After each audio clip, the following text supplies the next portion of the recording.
Hello and welcome to Kaushalam. आज हमने सारे अखबारों में एक खबर जो कॉमनली पढ़ी वो ये थी कि सोने की प्राइस 50,000 रुपए के नीचे आ गई है। तो चलिए आइए समझते हैं कि सोने की प्राइस डिसाइड कैसे होती है। सोना और यूएस डॉलर ये दोनों ही एक इंटरनेशनल मार्केट में लेन देन का जरिया है, यानी कि सोना और यूएस डॉलर को अगर कोई दो देश आपस में लेन देन करते हैं तो इंटरनेशनली हम इसको एक्सेप्ट करते हैं कोई भी सर्विस या गुड्स के लेन देन के लिए। पिछले दिनों में हमने ये देखा कि यूएस डॉलर के प्राइसेस कंटिन्यूअसली बढ़ रहे हैं। इसका मतलब कि अगर कोई व्यक्ति इंटरनेशनल मार्केट में सोना खरीदने जाता है तो उसको डॉलर की प्राइसेस में भुगतान ज्यादा का करना पड़ेगा। इसका मतलब ये हुआ कि भाई जो सोना है वो इंटरनेशनल मार्केट में महंगा हो रहा है। जब इंटरनेशनल मार्केट में महंगा हो रहा है तो उसकी डिमांड कम होगी।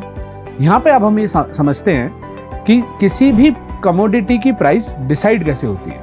किसी भी कमोडिटी की प्राइस डिसाइड होती है डिमांड और सप्लाई के बेसिस पे, यानी जहां डिमांड और सप्लाई आके एक दूसरे को कनेक्ट करते हैं वो प्राइस होती है जिस प्राइस पे एक बायर और सेलर उस कमोडिटी को खरीदने या बेचने के लिए तैयार होता है। जैसा हमने आपको बताया कि इंटरनेशनल मार्केट में सोने की अगर कीमतें बढ़ रही हैं और उसकी डिमांड कम होगी तो इसका मतलब ये हुआ कि डिमांड कम होने के साथ साथ भारत में उसकी प्राइसेस भी अफेक्ट होंगी। यानी हम सीधा ये समझ लें कि अगर मार्केट में यूएस डॉलर की प्राइसेस बढ़ रही हैं तो इंडिया में सोने की प्राइसेस कम होंगी एंड वाइस वर्सा, यानी कि अगर डॉलर कम आया तो सोने की प्राइसेस बढ़ेंगी। ऐसे ही अपडेट्स के लिए कौशलम के साथ बने रहें। Thank you.